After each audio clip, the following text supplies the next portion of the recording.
and welcome to Farscape. A fun-filled Farscape fancast by a fervent fan. And a frankly fascinated first-timer. I'm Cocky. I'm Kay. And this is the story So Farscape. Oh. What a cracker. We are doing episode 318, Fractures, today. Yes, which sort of fractures season 3, because after this, bit of a warning. Okay. After this, there's a hiatus coming. Oh, dear. They always make us wait, don't they? Yeah. So in this episode, let's dive straight into the synopses because we've got a bunch of crackers. Someone makes a very close friend. What does this episode have to offer? Puppet sex, kidnapping, murder, and a stupidly dangerous plan that takes them into the lion's den. Thank you, Going Metal 799. Wait, wasn't that the plot of that other Peter Jackson Muppet movie, the Incredibles, or what's it called again? No, the Frighteners? For goodness sake, not the Frighteners. Oh my God. It had the song called Sodomy. That's the you one, might think yeah. it very odd of me. It was the Muppets parody. Oh, good. Very close. Sorry about that. Thanks, Going Metal 799. It's reunion time, and our crews are making some new friends, but of course things don't go smoothly. Pick a shirt that suits you and growl like a Luxan as we uncover a traitor. Thanks, Nazzy, and welcome. Not the reunion anyone expected, but at least someone gets lucky during a game of whodunit. Well, until they get dumped, then kidnapped. Thank you, Lucy. But at least they get done in the meantime. Yeah. The crew plays a high-stakes game of Werewolf. Oh, very good. When parallel versions of themselves arrive unexpectedly. Yeah, I noticed that. There's azure androgeny, froggy fragrance, and slapstick surgery. Old habits die hard. And someone manages to Roshambo themself. Thrillingly, the thing makes an appearance to invite us all to a naked lunch. Thanks, Jon Bunger. Oh, very good. I mean, I was more thinking like sushi buffet, but you know. The crew has guests, but it's not long before someone starts killing them off in a real-life interstellar game of Cluedo. Maybe a game of Operation might help diffuse situation. Someone calls the fuzz, and not everyone has the pleasure they were expecting to when a mother and son are reunited. Thank you, Marky C. Also, I think welcome. First timer, yes. Yeah. We've got a bunch of submissions from some of these. I think it's pronounced Cluedo in English. Cluedo. Or maybe even Clue. I mean, Clue. The film was called Clue. Right, yes. You know, where the butler did it. Oh, no, he didn't. Let's see who else did it. Oh, no. Oh, fantastic. It's kind of like the murder of Julius Caesar, where everybody did it. Well, actually, no. Because I believe 60 people agreed to stab him, and you only had 28 stab wounds, which means you can't trust people in group projects. In senates, yeah. Yes, especially. Prepare to starboard! Yeah! We are jumping straight in there today, aren't we? Yes. I'm so excited because our crews are finally reuniting. Yes, I mean, we've been waiting for this since episode... When did they split up?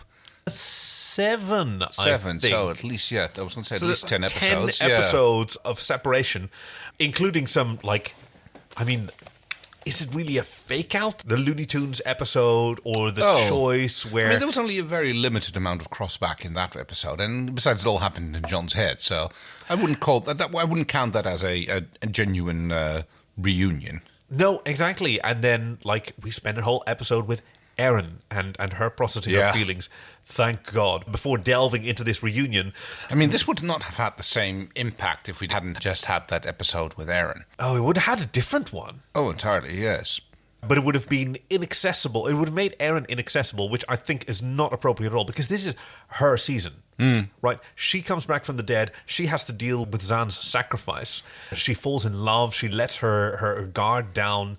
She grows and reverts and suffers and rises above so much. Yeah, she deserves it. John, on the other hand, is having schoolboy or maybe even schoolgirl prom time dilemmas when he's like, "Oh, should I wear the black shirt or the green shirt?" It's one of my favorite lines, and it's okay. So it's a cheeky line that Dargo says, "Well, the black, of course. I mean, far be it from me to say, but I've always thought that the cut of that green shirt doesn't suit the shape of your body." And it's a bit it's a sort of Valley Girl, but hey, the Luxans, they're fancy boys. I suppose so, yeah. He's always impeccably groomed. Yeah. I mean, he must spend ages braiding that hair. So. And that's just normal for them. That's how a prisoner grooms themselves, right? Cutting their moustaches perfectly and braiding all of their hair. And Oh, the outfit is fantastic. So, of course, he would have excellent fashion advice. Speaking of outfits, You want me to wear this when they come aboard? Tiana is being hoisted into one of Jules's outfits, and I think she's a little bit lacking in the filling up department because it looks like she's got a snow scoop out the front there. I know. That's just when you're trying on a corset and you haven't deigned to tighten it yet because it's supposed to squeeze a few ribs into a particular shape, and Tiana is not having it, as you were wont to say. I just do have to say, I loved what Gigi Edgley said, that she loved being made up as Tiana, because now I had boobs and cheekbones, and it was just like fantastic. Yes. Well, I'm sure that she was also complimenting her younger self, and I believe when that came up during the live stream, which we really must see about doing again. Yes, it was good fun with Inner Tribe. That I felt the need to point out to her that, hey, some of us have had to go our whole lives without cheekbones or boobs, and we've sort of managed okay. So At least you had your moment, yes. Oh, no, I begrudge no one anything. And also, she still has fantastic boobs and cheekbones. She's a beautiful woman. She is. Gigi Edgley. Yeah, you look black. In this? Yeah, I don't think so. Dargo graciously tells Jon to go meet them in the bay, but it turns out that they were supposed to meet with Talyn, but the only thing that is there is a transport pod. And oh no, are they going to be okay? We didn't get much information. So jumping a little bit ahead, I mean, this transport pod is obviously not the people from Talyn on board. Yeah. So how did they get these coordinates? Did they intercept the transmission? And were they... Total coincidence. It's completely... Yeah. I know where your question's coming from. I think that there was apparently a miscommunication between Talyn and Moya about the exact coordinates. Was it too much to ask that they be where they said they'd be? So they're pretty far apart, and within the range of where they were supposed to meet, an escape has just taken place. Yeah. I think it's just pure coincidence. Okay, fair enough. You made contact yet? Yes, but they're not responding. You know what? Perhaps they can't respond. The last message we received, all they said is that they defeated a retrieval squad. We don't know at what cost. Dargo, if Talyn is a casualty, then... Jon, I'm sure everyone's all right. Rendezvous in 600 microns. Pilot, there could be casualties. Have them land near the med area and get Joel and Tiana down here fast. Pod lands. There's a nice welcoming committee of everybody. I love the sight of that sort of the pod stairs descending with. It's such a tall staircase and it's so steep. It's almost a ladder. Almost like coming out of a fighter jet. Yeah. Yeah, but everybody always comes at facing out instead of facing in like you do with a ladder. It was so dangerous for all of them. I suppose, yeah. But no, that's the other ship. Never mind. Oh, yeah. No, you're getting confused. No, yeah, I was thinking of it, but it also has flight stairs, like the 707 I had, I believe. Oh, okay. The stairs that come out the back, but that's Dargo's ship, not the cargo the pod. growler. So that's what I was confused about. Yes, very good. So out comes Scarron. Oh, yeah, so he's scary, isn't he? Let's talk about the Scarron for a little bit, because first I'm like, isn't he a bit small for a Scarron? And then I'm like, is he a Scarron? And then, oh yes, he is a Scarron.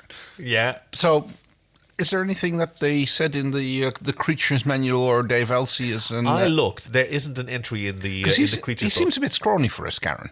Yeah, well, small head. It's still the same performer. So it's still Thomas Holsgrove who said that he appreciated being able to. But yes, the head is smaller. It was closer to his cheekbones. So there was less strain on his neck. Yeah. So yeah, this is apparently a different type of Scarron, or maybe that's a physiological effect of having his heat gland removed. As we learn. If you are concerned because of my heat protection,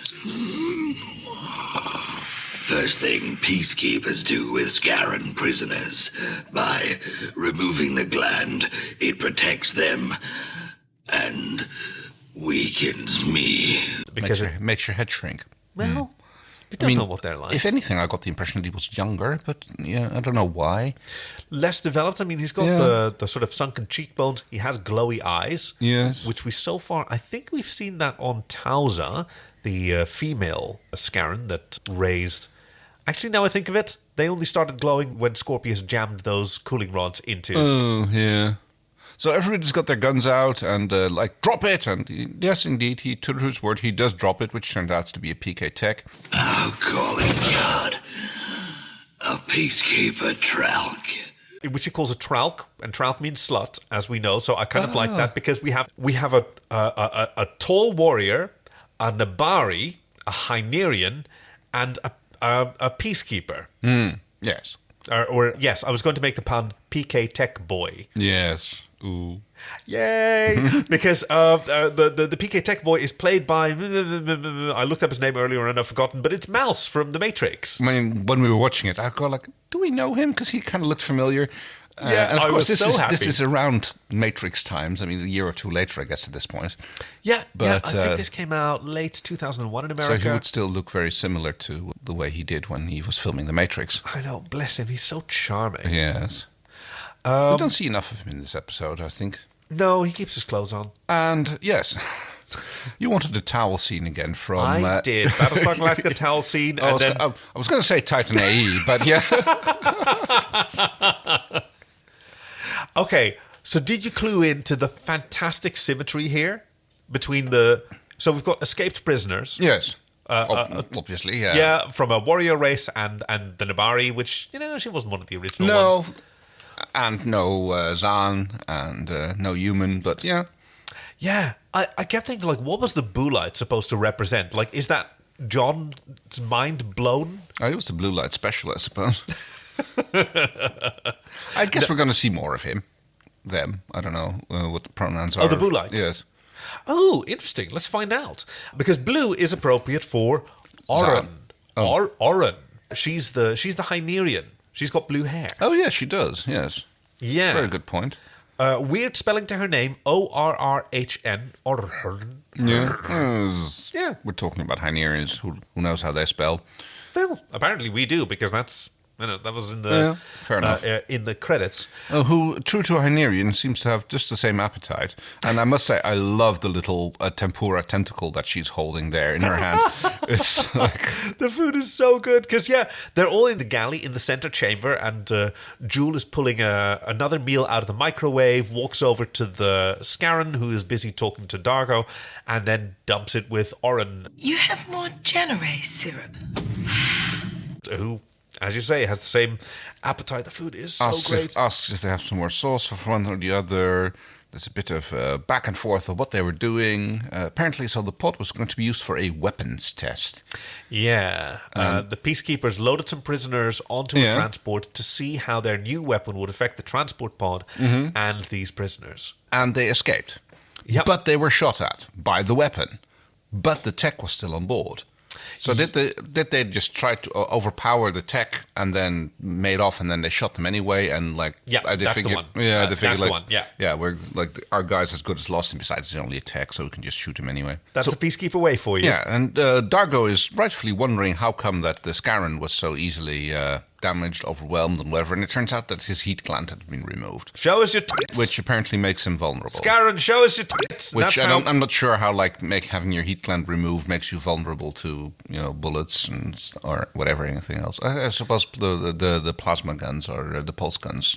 It's most of a heat effect, so I guess that would help. Maybe. I have no... I think when he gets shot, it's on the scar, and the scar hasn't healed. They specifically... I know, they specifically mentioned that, but... Look at those glorious tits that he's got, though, by the way. I mean, all the... I'm not a tit man, you know that, but... Look, all the Scarrons so far have had wonderful, wonderful boobies, and they have great push-up bras. All the Scarron men, at least, that we've seen. But, they really sculpted them nipples, didn't they? And someone put some effort into that. Sort of a gentleman's corset. Speaking of boobies, I noticed that Horan also was wearing something bra-ish and I'm just Oh, was she? I mean, if you look at her outfit, she kind of has the way it's cut. It's kind of cut it's there's room for boobs there, which I was thinking on amphibians. Why? How? What? Yeah, exactly. I mean, Rygel has said... I'm not really a body breeder. Although this episode seems to suggest otherwise. Yeah, I mean, at least they seem to be able to recreate quite successfully. Oh, yeah, very good. Yes. Yeah, you wouldn't expect... After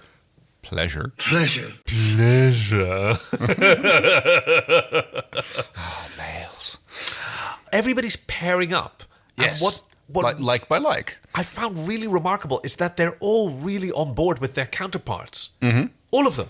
I mean, obviously, Rygel and Aeryn a little bit more, but now we have Chiana and the non-conforming Nabari. Yes. Hubero wandering about. I don't know that she is the right pronoun. I mean, the actress is female, and but Let's go with they, because like they're distinctly described as androgynous. as an androgen, yes, Yes. yeah. So let's just go with they. I think that's proper because Chiana uses the she/her pronoun before learning that Right. Hubero is an androgen. Not exactly male, not exactly female. Or both, which yeah. I mean, Well. there's a bit of a weird scene where she just drops trow to explain Yeah. now, which is And Chiana seems like fascinated. When I was growing up, I was told about androgens, but they were always taken right after birth. I never met one. At least you didn't think you ever did. But I don't know. I mean, maybe Nabari just have entirely different mivonks. So having a sort of like combined or I know, but duplicated it's like, or I mean, she intersect. seems to be more like It's like, well, not oh, but more like oh, and she's fascinated. Like I mean, that's the only way I can describe Yes. how she acts. She at that likes point. people who are interesting. She's very stimulated, and Yeah. She really likes Hubero. Hubero is fantastic. I mean, she has this really good haircut. It's this sort of Roman haircut, but she's got the silver hair. Sorry, they pardon me. Romulan. Romulan is say- very good. But they're getting on like a house on fire while exploring the very damaged transport Yes, pod. which the blue light special is being smeared all over the inside. But apparently that is not a problem because their body parts can survive apart from the rest for up to half a cycle, I believe. they said. Yes. Yeah. As Hubero explains to Jon when he picks up a bit of the sort of slimy whatever's lying around, like, Giblets. yeah. Because boolites, as a species, have a much higher metal content, and so the metal-dissolving weapon disassembled the boolite. And smeared them all over the bulkhead. And he's still alive. You have to try to save him. Help put him back together. Meanwhile, on Talyn, they're wondering where Moya is, because apparently you can't just make an appointment with your mum and expect both of you to show up on the same bus station. Especially I'm Rygel is talking particularly to vexed. you, mum. You know. I know she doesn't listen. Aeryn puts Stark's mask down. She's got a very cold sort of attitude, like she's... Yeah, she's almost like, I mean, she promised Stark that, well, she didn't, but Stark asked her to give it to Jon, but she seems a little bit meh about it. Yeah, she's true to her word. She's returned to her stoic soldier's way. Yeah. And they're looking for Moya. At which point we cut back to Moya. Pilot says, "He's here. Good He's news, here." everybody. He's coming. He's coming. Because just on the edge of each other's senses, they found each other, and they're rushing to meet up. Wasn't it established that Talyn had a larger sensor range than Moya? Yes, I think that was the case. I think Talyn just detected her and started moving toward Moya, and then Yes, yeah, they informed. set an intercept course, and now they are coming. And Jon goes all schoolboy again. Yeah, he tries to hide it because He hides it wants to very be poorly. responsible and guard these newcomers that they don't trust. But He Darko has knows his got a friend. complete schoolboy look on his face when he's like, he almost skips in, announcing that they are about to arrive, and Gar goes like, go meet them. I'll wait here. know. I've got other things to do. What a good friend. Why don't you go and welcome them back? I'll make sure our guests don't get into any trouble. And he's just like a little puppy. He's just bursting with excitement. I mean, look at those cheeks. And the first person who comes out of the transport pod from Talyn is Sparky, how you doing, man? Rygel. Yep. Okay, well, even for Rygel, he has a big beaming smile, and he's good to see you, Sparky. And Rygel's like, oh, Yes, good to see you too. hello. Oh, yeah. Awkward. You better not have stolen any of my stuff. Yes, that's that. I guess it's funny that they're still going at each other for that kind of thing. And next out is Crais, who goes, huh, Well, hello, you. hello. Almost forgot you were there, and he's still laughing and like Yeah. giddy almost. And then there's Aeryn. And I was like, okay, she's just going to walk straight by him. But no, at least she had the good graces to say, Hello, Jon.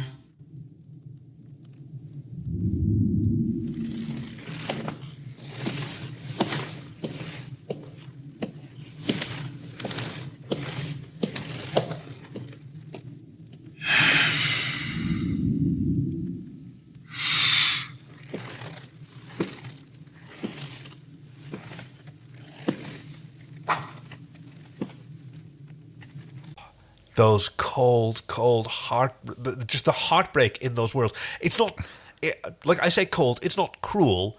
The suffering that both of them endure in that moment as she... So apparently Ben Browder and Claudia Black had very clear ideas of what they wanted to do with this scene. And they discussed them with the director, Tony Tills, and with the writer, Rockney S. O'Malley. Another Rockney jam this episode. And she really did, as you said, Claudia Black wanted to just blank him and walk past, but they had to honour the words on the page. She had to say, Hello, Jon. And it's just the iciest, most heartbreaking greeting. yes. And like, yeah, if either of them had been in tears or like yelling at each other, that would still be better than... Yeah, and at this point you're like, oh God, she's like completely closed herself off again and we're back to, yeah. Yeah, but like, can you imagine? She walks out and she sees, and he even put on the black shirt. Yep. Yes, of course. Yes. And he says, well, there's a familiar face. And like, he doesn't know that he's doing it, but he's making it's so much harder for her now. Yeah. At least Crais takes a moment of time to explain to Jon that the other Jon died. Yeah, hands him a bag, which is probably the other Jon's belongings. Stuff, yeah. And you see on Crichton's face, what a performance by Ben Browder, by the way, to communicate so much in his face, realizing everything that implies and what Aeryn must be going through. Yeah. And while this is going on, we get a little bit of relief because Rygel is catching a scent on the air, and he's like, a female? Ooh. Oh, a female. Female. A female of the species. I smell panties or God, whatever it is like that horrible. He has a good nose. Followed by a scene in which, what's her name again? Aeryn is like kind of groveling-ish, ingraining herself to Rygel, playing his vain side, I suppose, and recognize him as the Dominar, and like, oh no, she had to go. She was like never going to acknowledge the new Dominar, and therefore she is like, oh, woe is her, and prison and pain and suffering. Very good summary. No, I'm not even going to cut any clips in because I think you just absolutely nailed it. Yeah. In the meantime, I'm just going to gush about her outfit because, yeah, she does look like she has room for some cleavage. I know, but right? Mostly she's got like Terry Ryan dressed her in like a red boa and she's got blue hair. Yeah, she's got granny hair. She's got, Jonathan Hardy, the voice of Rygel, said she looked like such a common little creature. Reminded her of Phyllis Diller, and I think David Kemper compared her to Carol Channing, neither of whom I particularly know. No, it doesn't ring a bell, I'm afraid. But they play women of a certain age on television. Kind of like in their Mrs. era. Bouquet. She had. I mean, to me, I was hoping she would be awesome because I am, as is widely known, a huge fan of Luxan Troy from Star Trek: The Next Generation, Deanna Troy's mother, who is a woman of a certain age, as the phrase goes. I think she's middle age is fair to say, and she is just tremendous. And I was hoping for the same from Aeryn. She has a sort of Golden Girls look about her and yes, a little bit, yeah. Tremendous sexuality because she... she's, definitely a lot of the sex. Those little duality. close-ups on her eyes, and she's blinking away. And those weird nostrils that Hynerians have. Oh, I shouldn't have been speaking of myself, of my travails, when I am in your presence. Forgive me, Your Highness. Forgive me. Now, it is permissible for you to be the focus of attention if I desire it. And I do so desire it. she is Rygel in drag. Right. In terms it's of just an old Rygel puppet, I suppose.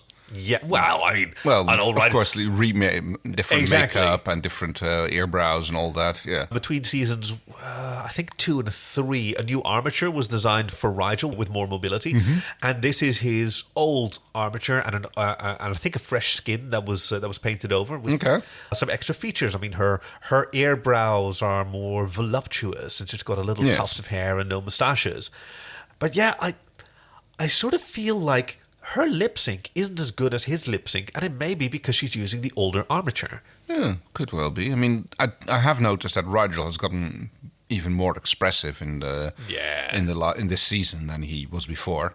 So And she was performed by a puppeteer called, I think, Fiona Gentle, who also provided the voice, which was initially like super cockney and as Jonathan Hardy said, a common little creature.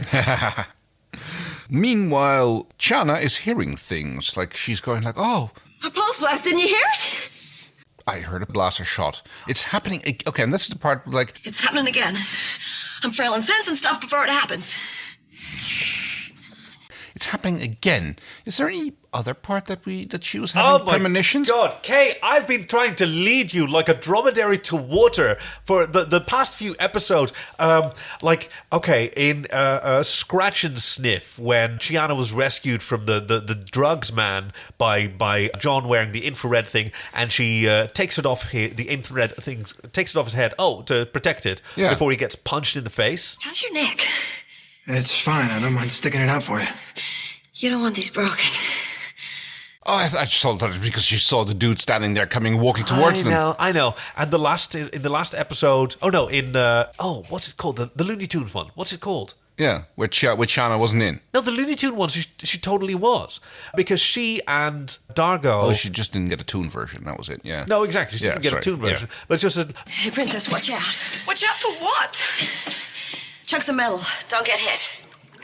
There's no metal down here. There's just mud. And then nothing dropped. And then later, Dargo dropped something. And then Jewel blamed her. And even way before, an episode ended... And it was with John on the command with Chiana, and he said, Dargo, you still in the cluster? No, he's not down there. He's here. No, he's down in the cluster. And then a few seconds later, he shows up. How did you know that? What? How did you know what? I've been trying to sort of pull this realization out of you for a while, but it's okay. Well, now it got there. I completely missed it in my first turn as well. I was hoping I could encourage you to do better. At this point, I'm just like, what do you mean again? What are we going on about? But so apparently this has kind of almost been troubling her. Yeah, she's aware that she's somehow sensing things before they Thrillingly happen. Precogniting. Okay, no, I like that. I mean, there's ignition and igniting, so precognition and precogniting. I know, right? Why are you applying logic to English pronunciation, though? That seems a fool's errand. I mean, I'm still convinced that the past tense of squeeze should be squozen, not squeezed, but... Yes. And the past tense of tweeting is twoted. I always go as twatted. There's a Clarice moment as Aeryn passes the cell where the Peacekeeper... PK Tech Boy slut is kept, and he said, "I've got a big reward for you." And she goes like 200 drachmas. Apparently they have a currency. Maybe that's soldiers' pay. That makes sense that they get paid in script. And he says there's more in it for you with all these escaped prisoners. Because a living ship full of escaped prisoners, most of whom who now have duplicates. Whoa, everybody's getting twinned. Oh. Well, I suppose. Dargo has, basically a twin in Nazgy, the Scarran, and Chiana has a twin in Hubero. Both of them were already twinned before. Oh, yes.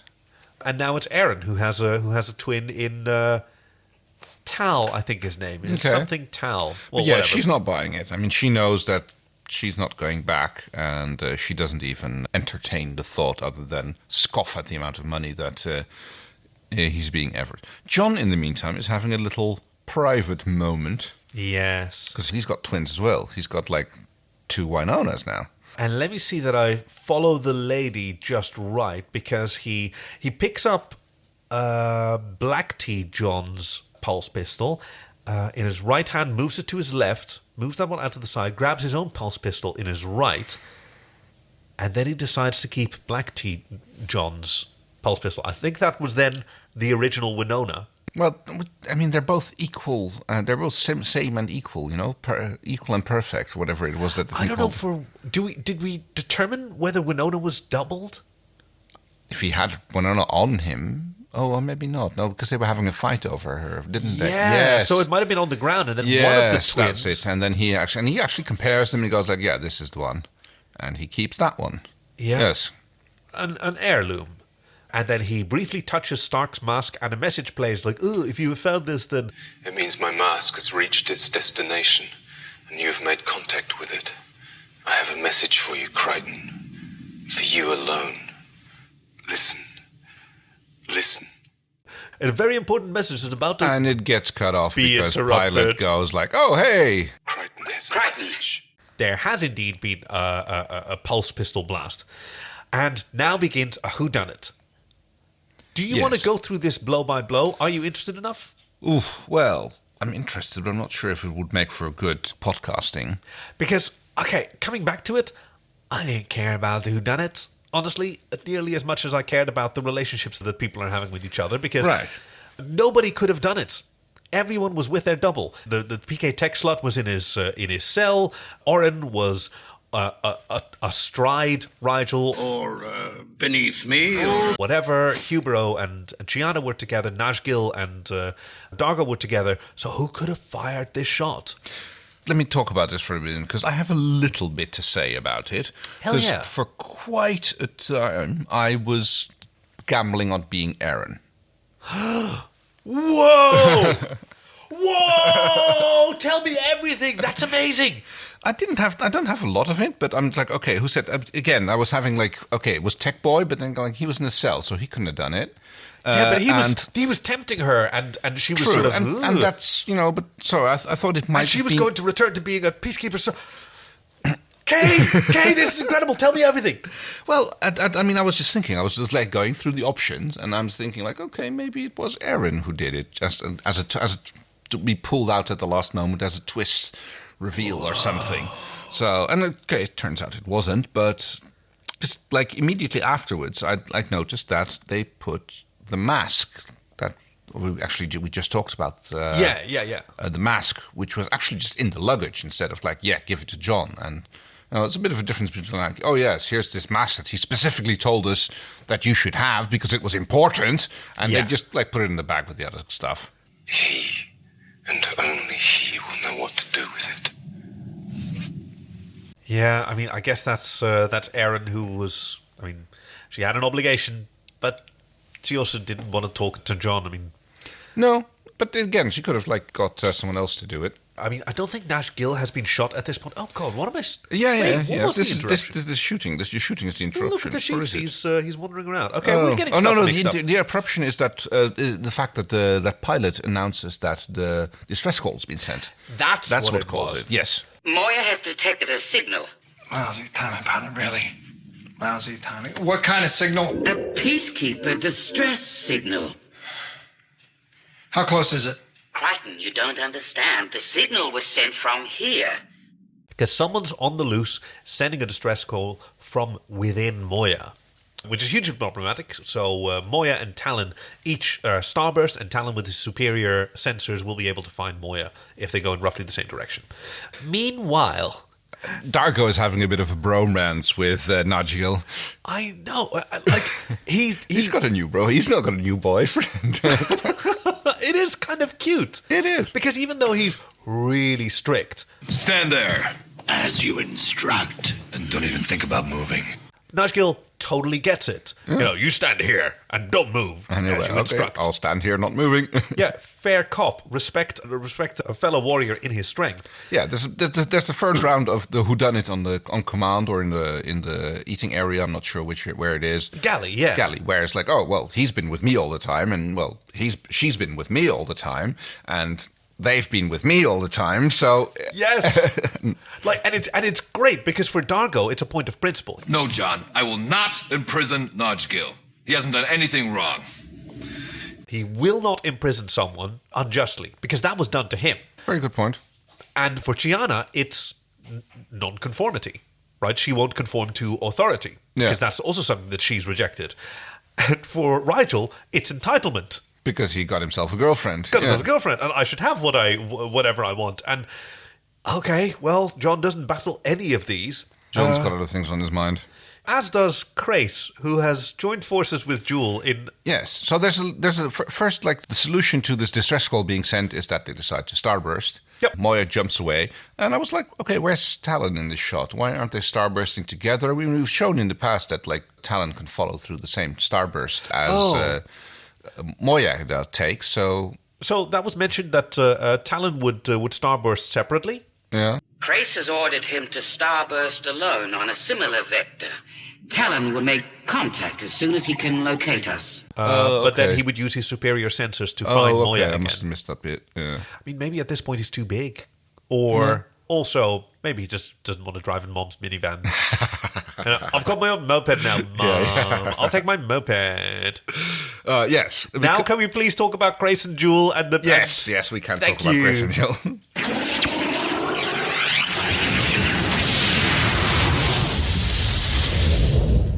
According to Hugh Barrow's rendering of the Boolite, this obviously goes here. Wrong. It's clearly vascular, not skeletal. Put this piece there, attach that piece to there, then there.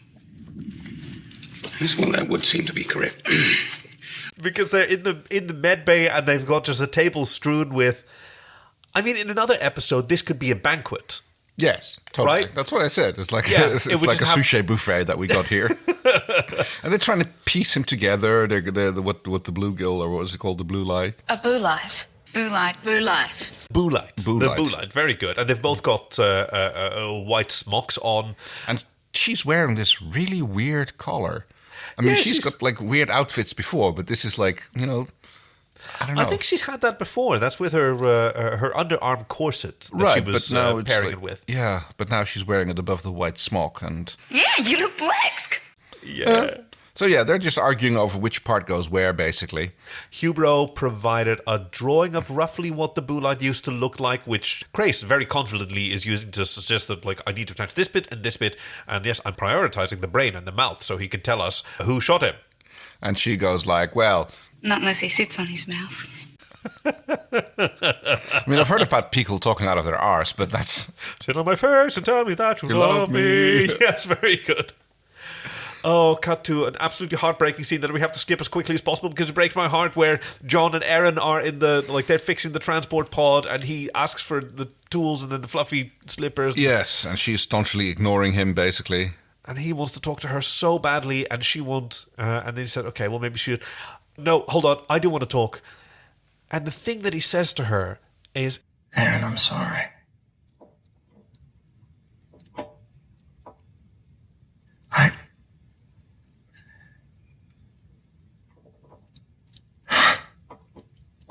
The thing that he cares about, on top of everything that he's feeling about his loss and longing and whatever... Yeah, it's her loss. Is knowing that she's suffering. And that's the thing. And even there, they can't connect. And he realizes that, oh, yeah, I don't have anything to offer Aeryn that isn't going to hurt her more. And yeah. Oh, okay, it just breaks my heart. It is. It's a very tough scene. You don't have to pretend. We all know you're an android. Okay. You managed to force tears out at the end when she pulled the blanket up, but there's no blanket now. So no. Although Ben Bowder gives a fantastic performance here when he's talking to Dargo. Right. Because Dargo tries it as well. Want some advice? No.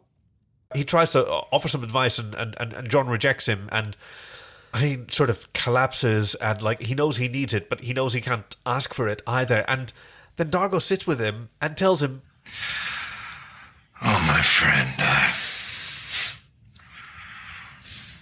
I don't know what to say. I don't have any advice. It's difficult, isn't it? Like the thing he says, it's difficult, isn't it? Yeah. I love that their friendship is restored. To this point, yeah. You're jealous of the other you, aren't you? He died. The other guy. Copy. But now Aeryn Aeryn thinks that you're the copy. Jon, though, decides to take matters of his mind and goes to bother Rygel, who is being uncharacteristically naive, I would say, here. Yeah. Hey, man. How you doing? Crichton. Shh. Because... Yeah.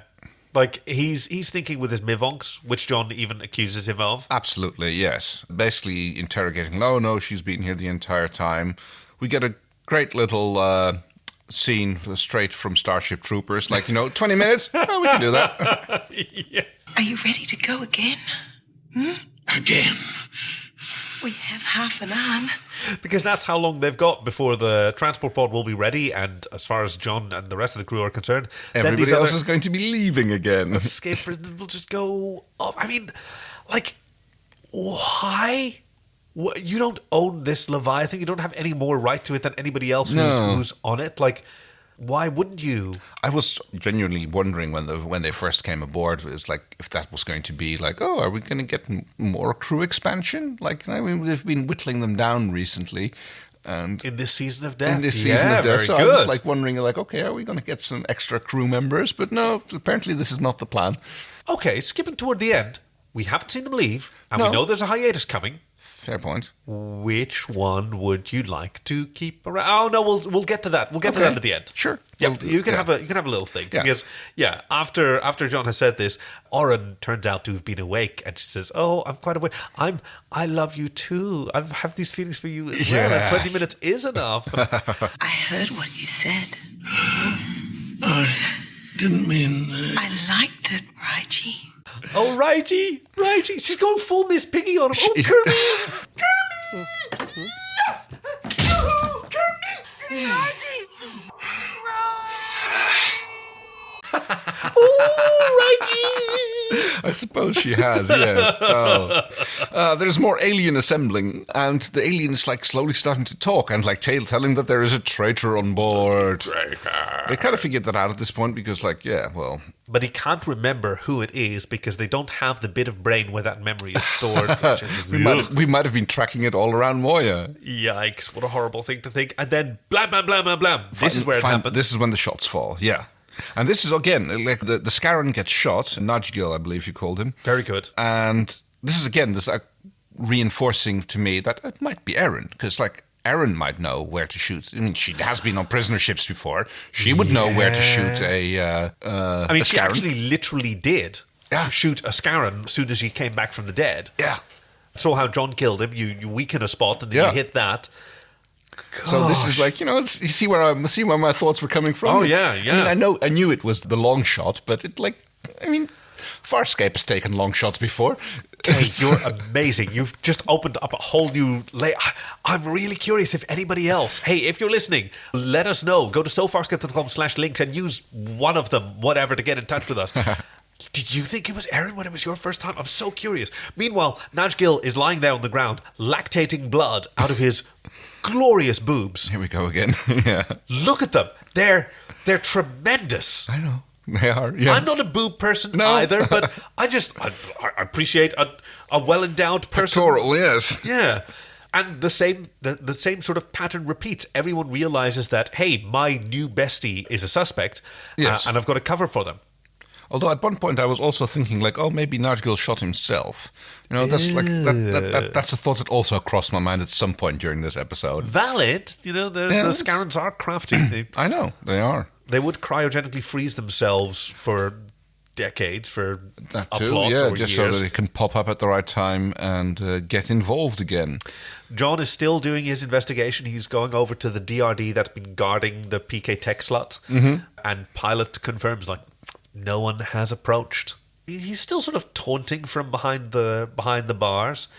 Yeah, we don't get enough of I've actually got that as a note here. We're not seeing a lot of this tech, which again led to the possibility that it might be him anyway, because we know that those cells aren't particularly secure because Rygel managed to get out of them more than one time. Yep. So that leads him being the other person who would know where to shoot a Scarron. Oh yes, good point. I mean, so would Dargo, but Dargo's too honest. Yeah. Like, he wouldn't claim someone as his bestie and then murder him on the side. Besides, the Moya crew isn't on the suspect list, really. No, true. They don't... No. Well, Rygel. There's always Rygel. There's always Rygel, but Rygel's been busy getting his mivongs fondled, so... I mean, like I said, Rygel seemed like uncharacteristically naive, but then again, he might have not had Hynerian intimate contact for 100 cycles or more. Very well put. So... Yeah, that's true. I mean... Oh, it happened to Dargo as well. Remember back with the Scorvians, with Back and Back and Back to the Future? At the end he goes... I am normally unaffected by females during a crisis. It's just... It has been so long.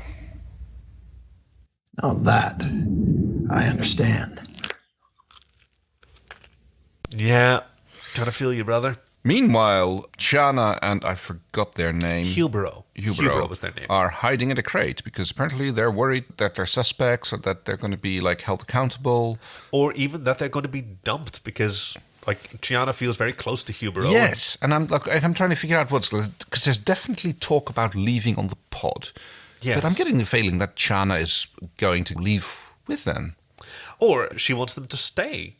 Yeah, to stay together. I mean, we don't get enough time with any of them. Hubero is curious and asks Chiana whether would they really give us a fully supplied transport pod and drop us off at a commerce planet instead of just because that's better treatment than they've received from the peacekeepers. I mean, most people would go oh, thanks for the transport pod, bye.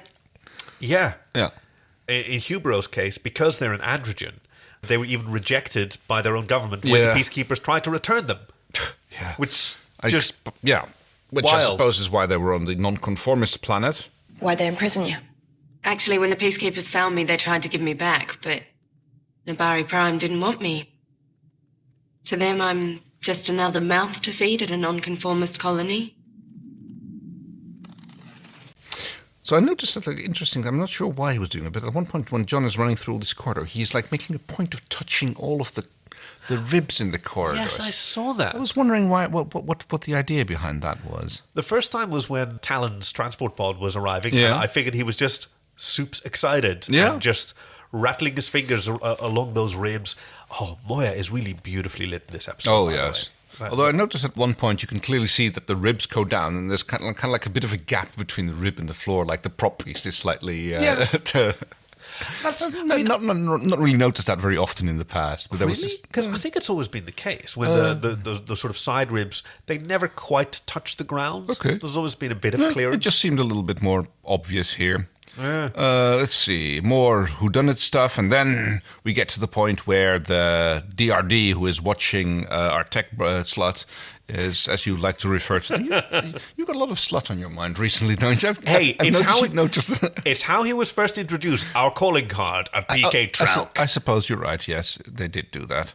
He gets zapped, although this time, Pilot immediately notices, DRD's out. Oh, and I can't tell the cell door's open. So yep, and there's a lot of shots of people in hallways, including Hubero solo. So we're trying to think is it secretly Hubero? Is it secretly who is it? Who is it? But no, our female of the species is more deadly than the male. Yes, very good. She draws out a knife and takes. She goes, "I've got to get you! Got to get you!" You royal slut. I really do have slut on the mind. You're right. I've been noticing it over the last few weeks. It comes up quite a lot. Well, I mean... It's a good word. Yeah, and we are sluts. I know. So, I know. Birds of a feather flock together. And so now she's got a knife to Rygel's throat and they're skulking through the little both sort of... packed on the throne sled, floating around. Yeah, I was wondering, does she have her own? Or No, I think they're both... they're kind of hanging off to the sides on Rygel's. That's right. We really need you to move your ass now. And I'm afraid I must insist.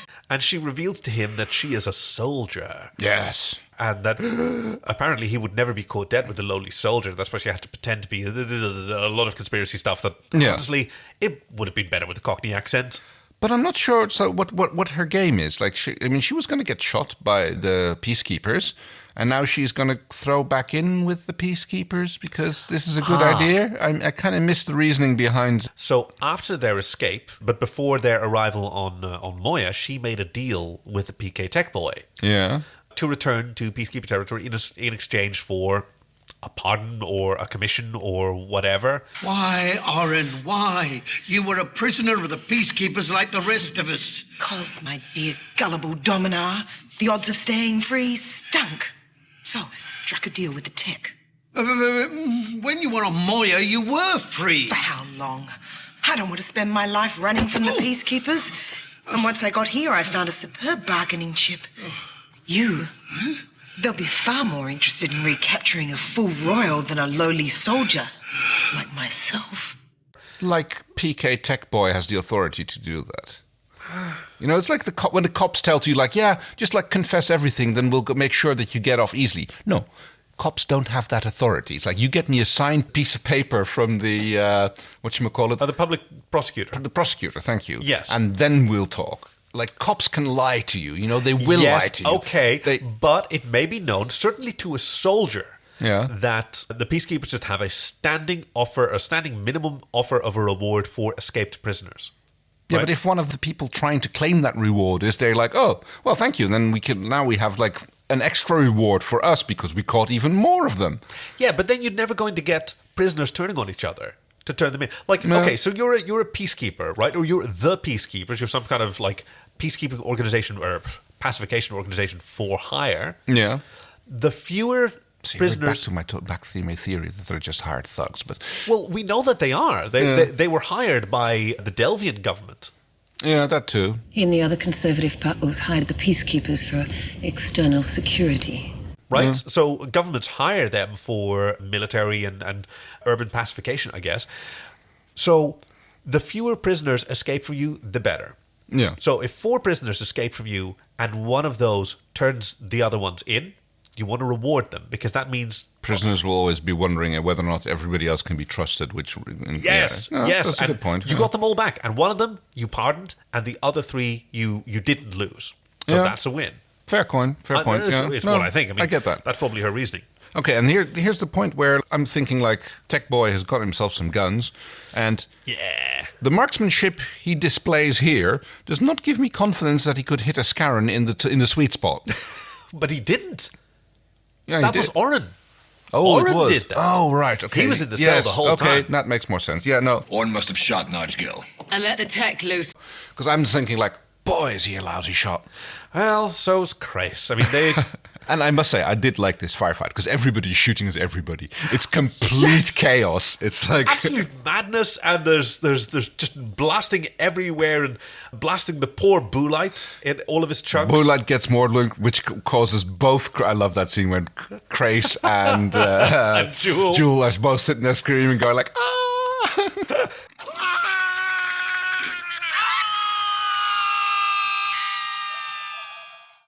And Lonnie Tupu was worried that was so out of character because, yeah, Crais wouldn't be worried about that. But Tammy McIntosh sort of talked him into it, like, it'll be funny for the blooper reel. So we just sort of looked out, and then we did the scream together. Yeah.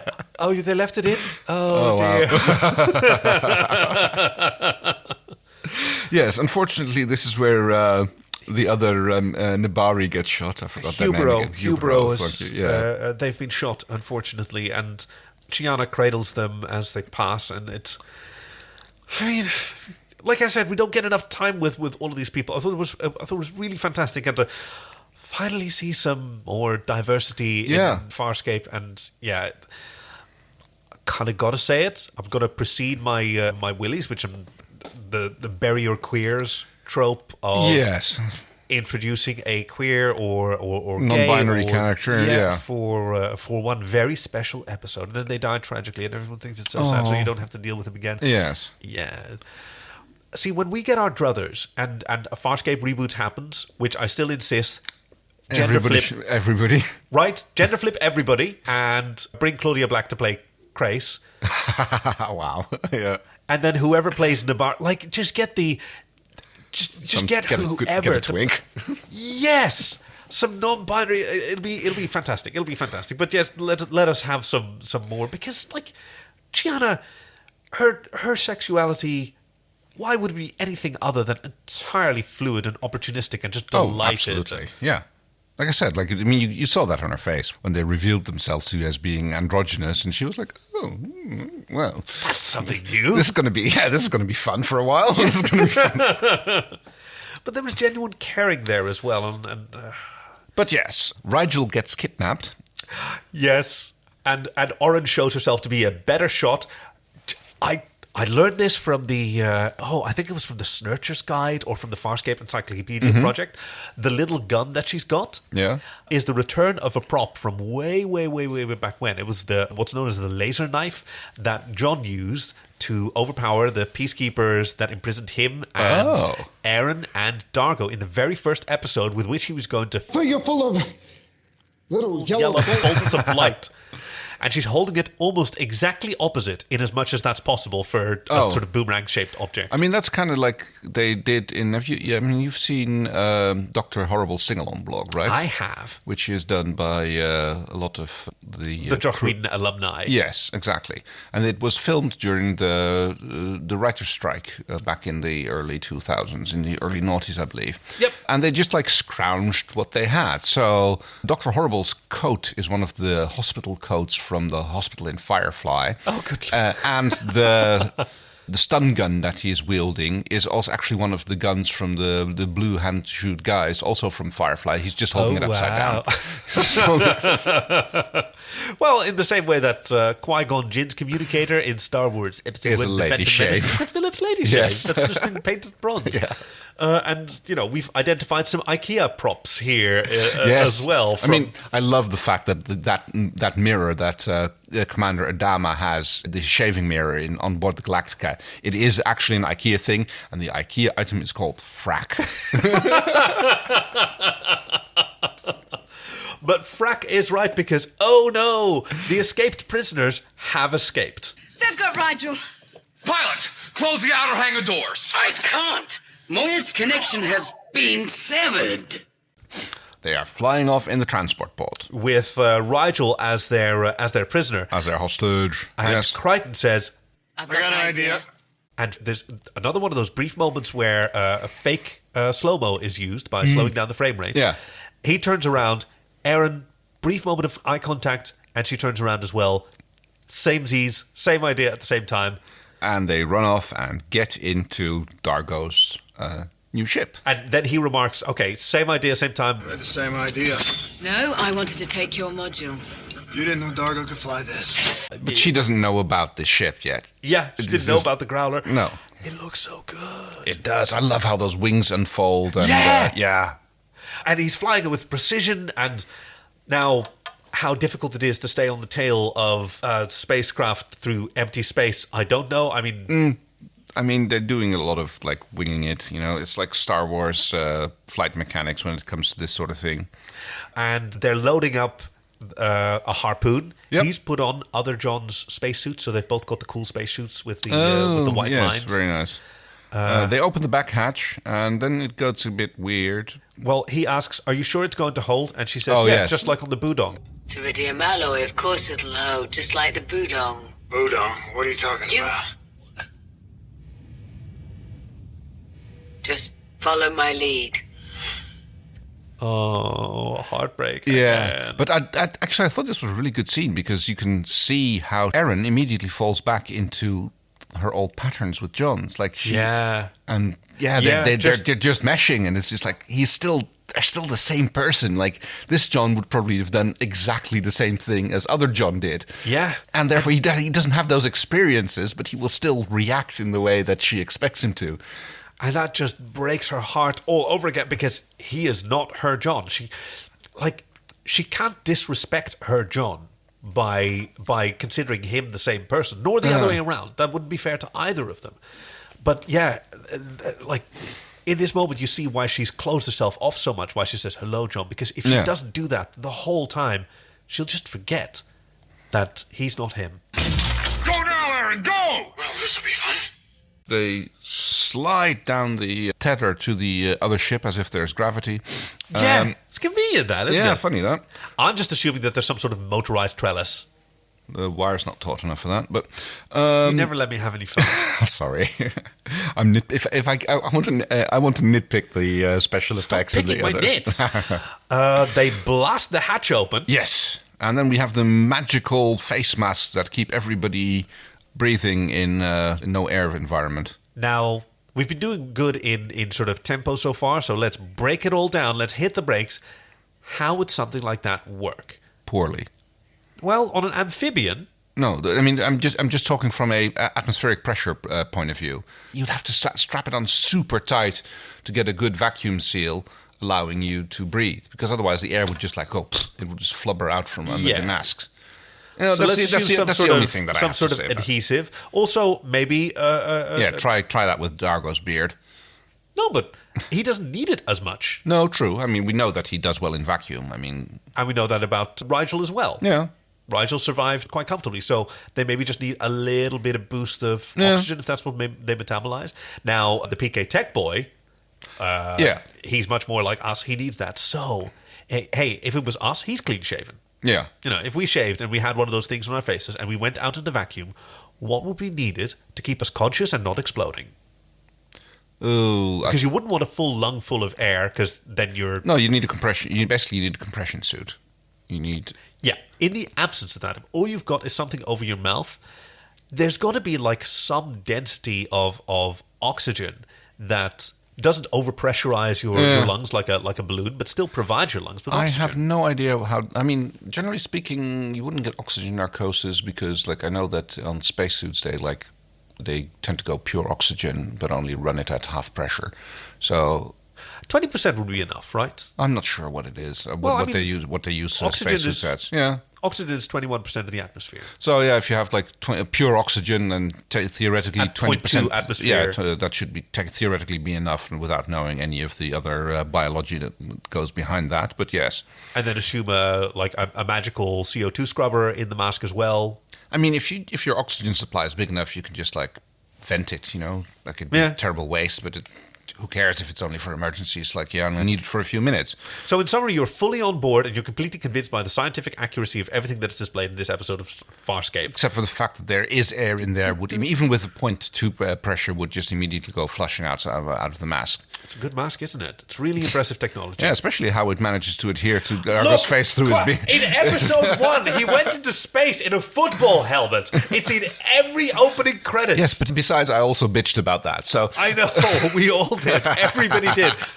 And they still put it in the opening credits because it's Farscape, baby. Short little firefight aboard the module. Yeah, goodbye PK Tech slot, blah, blah, blah. Goodbye PK Tech slot, goodbye Hynerian bit of doxy. Yeah.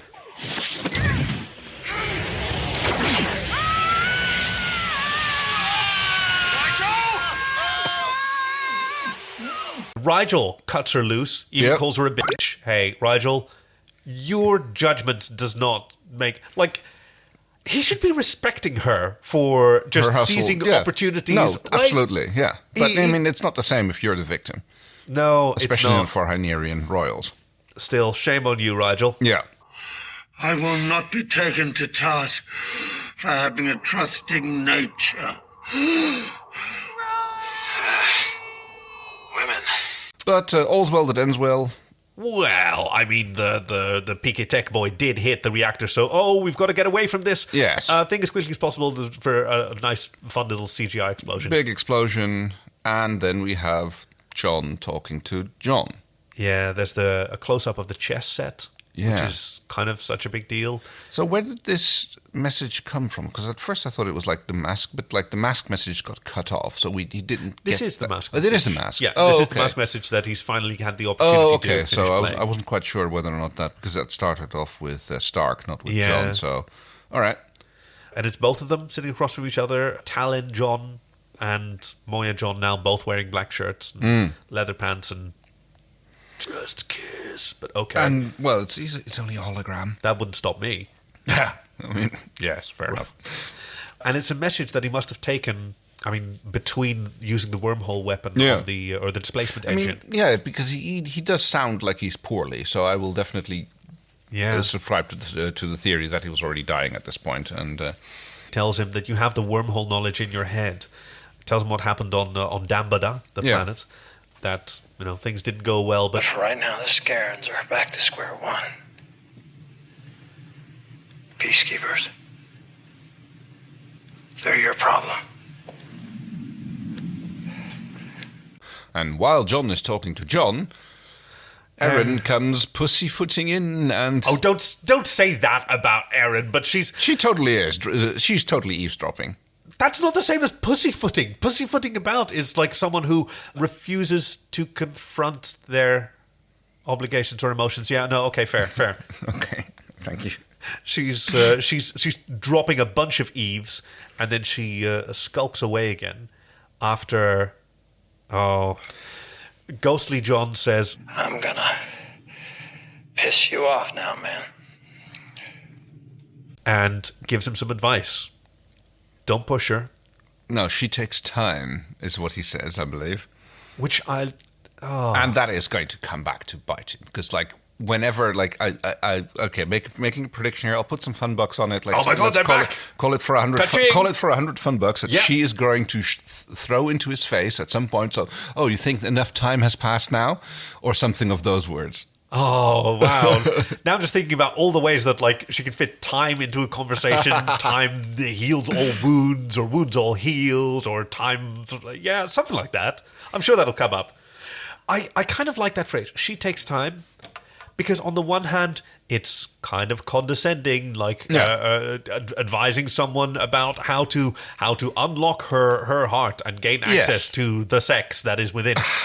But also, she takes time. Yeah. That's what she's doing. And that's something to respect. I kind of subscribe to that reading.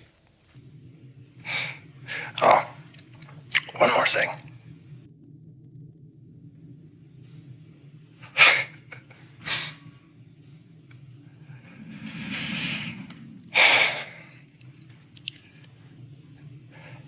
Good luck, Jon.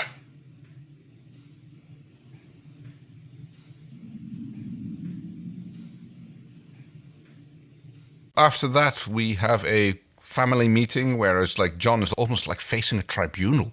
Everybody's standing around Pilot's console, and it's just him facing off against everybody. It's like a reverse intervention. Weird. Yeah. But he's telling them his plan. So that's what I'm doing. You don't have to come along. You don't have to like it. I just want you to know. I'm going to go for Scorpius. I'm going to go back to the command carrier, and we're going to take care of Scorpius. And he's specifically saying, you don't have to come with me. You don't have to agree. Yeah. I'm just telling you, which I kind of like. And everyone's gathered around, and Jules wearing an eye patch. Yes, because she got some giblets in her eye, I believe. Yeah, because from the blue light special. Tammy McIntosh had a minor eye injury, and she wasn't able to wear the contact lenses on that day. Oh, clever! Yeah, I bet. I forgot his name. Dargo's actor went hey, if you just if you can't you don't have to wear the contact lenses if you play your cards right. That's it. That's probably true because they were mates before. Oh, okay. Yeah, I mean they were flatmates before when he was in Farscape and she wasn't. Oh, okay. They shared a flat for a while. That's cool. When she was a backup singer in his band. Oh, nice. Yeah, right. But yes, it is Aeryn who is the first one to decide that she will, in fact, join Jon. I don't see another option. Scorpius has the knowledge from my brain, and I'm not going to let him shaft the universe with it. And I'm so curious about her motivation. Yes, same here.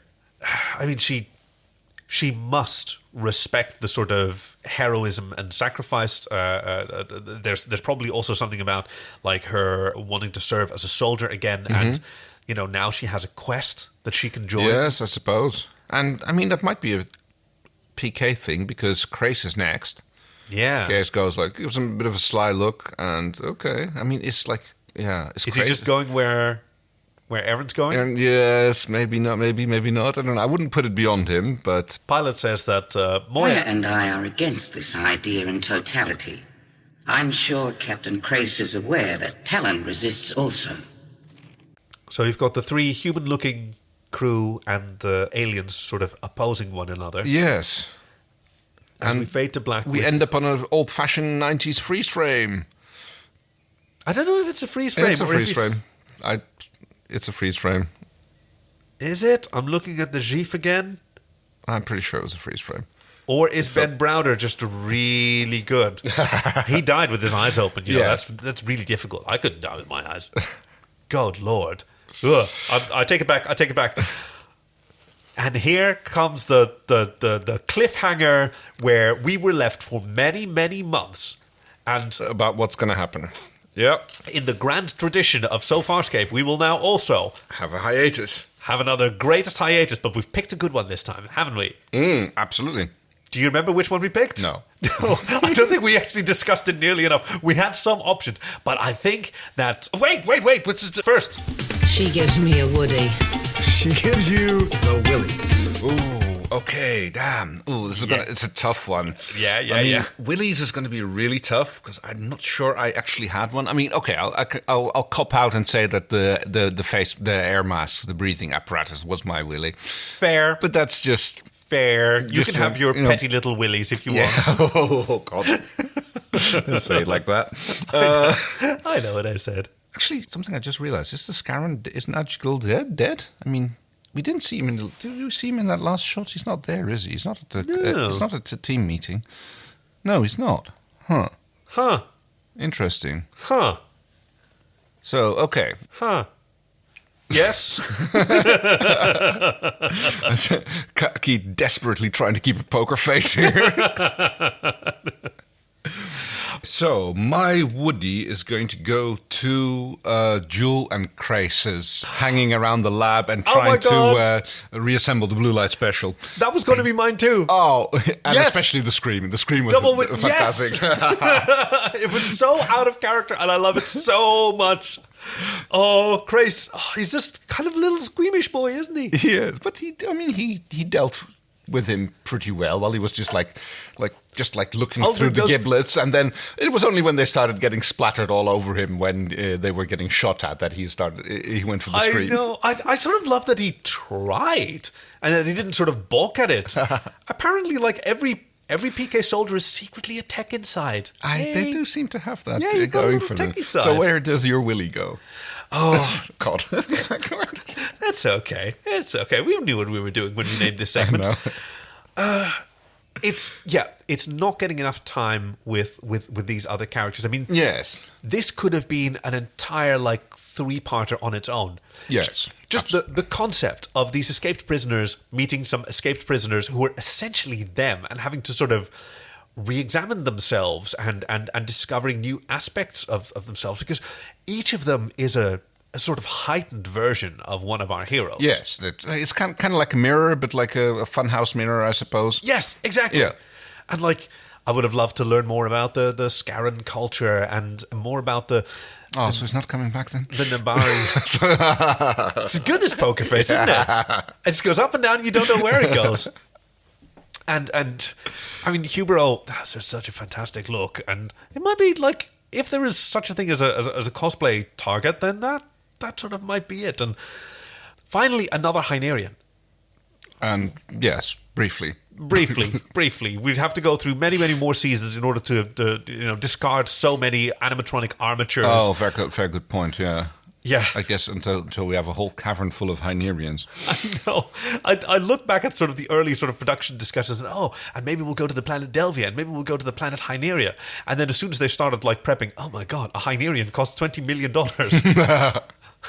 I know they're only Australian dollars, but...